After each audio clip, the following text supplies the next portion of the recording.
Dad আরিম, তের মম জিন leave রিলেশনশিপে আছে। ওরা চারজনই একসঙ্গে থাকে। প্লিজ তুমি আমার কাছে আসতে চাও না কেন জেকে? আর সেদের রুম রেটে আসেন না যে? লিসার কথা শুনে ওদের দিকে তাকায় তে, জিমিন আর সুগা। শাট আপ লিসা, আস্তে কথা বল, ওরা শুনতে পেয়েছে। তোর কি কমন সেন্স নেই? আর তোর দিই তাতে তুই খুশি হবি? লিসা জেকের জিপ জেকেকে রুম ডেটের অফার করেছিল। তোমার সাথে ইন্টিমেট হতে চাই জেকে। আমি জাস্ট ভাবতে পারছি না তুমি বিয়েতে কতটা পারফেক্ট হবে। তুই থাক, আমি গেলাম। জাংকুক চলে যায় কলেজের বাইরে। এদিকে তে, জিমিন আর সুগা মুখ টিপে হাসছে। সুগাও চলে যায় জাংকুকের কাছে। Just disgusting, I don't like গায়ে পড়া পিপল। সুগা হাসতে হাসতে আর বলে, বাই এনি চান্স তুই কি কাউকে ভালোবাসিস জেকে? সুগা জানে তবুও খোঁচা দিল। তখন জেকে তের দিকে তাকায়। তে আর জিমিন ওদের দিকেই আসছিল। জেকে বলে, ভালোবাসা না, obsession. Obsession with step sister. তাতে আমি কি করব? তুই আমার ভাই কুকি। তে যখন প্রথম জাংকুকদের বাড়িতে আসে, জেকে প্রথম দেখায় প্রেমে পড়ে যায়। পরবর্তীতে তেও ওকে পছন্দ করে। জিমিন সুগাও জানে ওদের ব্যাপারে, কিন্তু তে জেকের সাথে রিলেশনে যেতে রাজি হয় না, কারণ ওদের মা বাবার জন্য। তোর মায়ের বেটের ভাই তো না, আর ভাই বোন তো হবে তোর আর আমার বাচ্চা। এটা বলেই জেকে বাইক স্টার্ট দেয়। আর তে আর জেকে বাইকে বসে তারপর ওরা চলে যায় কলেজ থেকে। এইদিকে সুগা আর জিমিন বাইকে উঠে চলে যায়।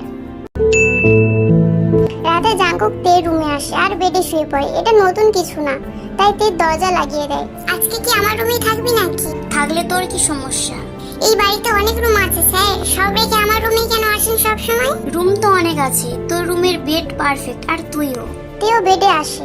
হয়েছে থাক, সাইডে সর, আমাকে জায়গা দে। তে জাংকুক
জেগে খাচ্ছে না, ওর দিকে তাকিয়ে আছে। তারপর তে জেগেকে নিজে হাতে খাওয়ায়।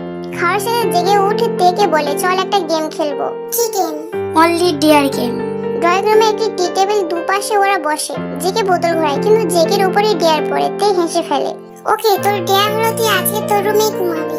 কি বলছিস? আমি পারবো না। Dare is dare. কি যেন চিন্তা করে জেগে বলে, আচ্ছা ঠিক আছে, মানলাম। এবার ডেয়ার তের উপর আসে আর জাংকুক মনে মনে খুশি হয়ে যায়। ওকে তে, নাও কিস মি ডিপলি। আচ্ছা, তুই কিসের জন্য গেম শুরু করলি? উপাসে বোতল গেলে তোর ডেয়ার হবে, তুই এখানেই থাক। এবারও ডেয়ার এসে পড়ে তে। জাংকুক বাঁকা হেসে বলে, একটা ছবি তুলি।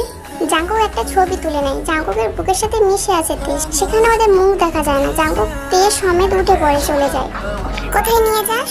আমার রুমে। তোর রুমে তো থাকতে দিবি না, তাই আমার রুমেই থাকবো আজকে। জাংকুকের রুমে ঢুকে রুম লক করে দেয়। তেকে বেডে শুয়ে তের উপরে উঠে জাংকুক। কি করছিস কুকি? আমি কিছু করবো না তোর সাথে, সর।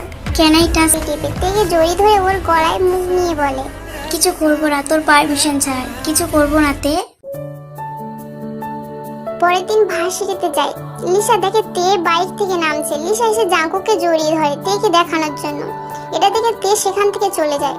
ব্রেক টাইমে জাঙ্কুক থেকে একটা ফাঁকা ক্লাসরুমে নিয়ে যায়। জাঙ্কুক থেকে দেয়ালে পিন করে ধরে, ওর শরীর স্ক্যান করছে চোখ দিয়ে। কি হয়েছে?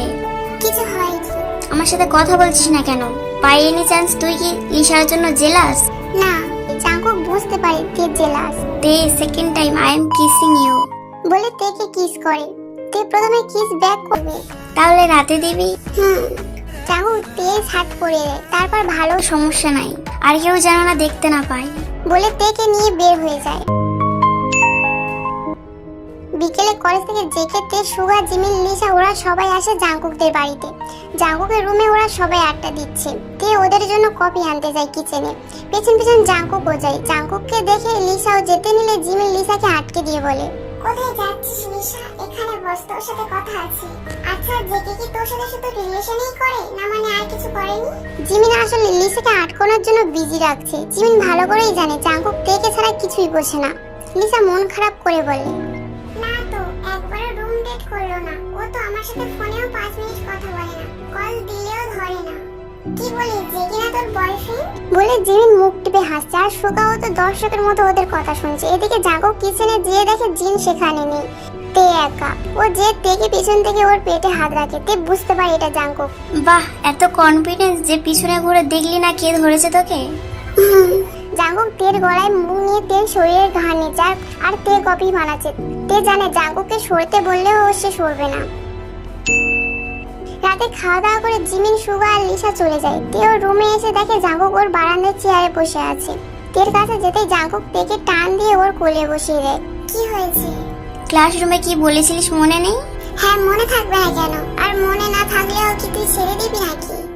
আমার দিকে ঘুরে বসতে। তে জাঙ্কুকের কোল থেকে ওঠে, জাঙ্কুকের দিকে ঘুরে ওর কোলে বসে।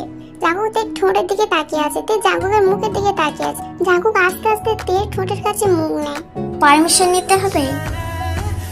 জাঙ্কুক আলতো ভাবে ঠোঁট লাগায় তের ঠোঁটে, তারপর চুপ থাকে, সফটলি কিস করতে থাকে। তে ঘুম থেকে উঠে তে দেখতে পায় জাঙ্কুক ওর পাশে শুয়ে আছে, ওর কোমর ধরে রেখেছে। দুজনের কারো গায়ে ছাড় নেই, কম্পিউটারের ভিতরে দুজন। তে উঠতে নিলেই জাঙ্কুকের ঘুম ভেঙে যায়। তে উঠে বসে, সাইড মিররের দিকে চোখ। দেখ কি করেছিস তুই কুকি? যা দেখে জাঙ্কুক মুখ টিপে হাসে। এতে তে রেগে উঠে চলে যায়। কলেজে আসার পর জাঙ্কুক কোথায় যেন চলে গেল।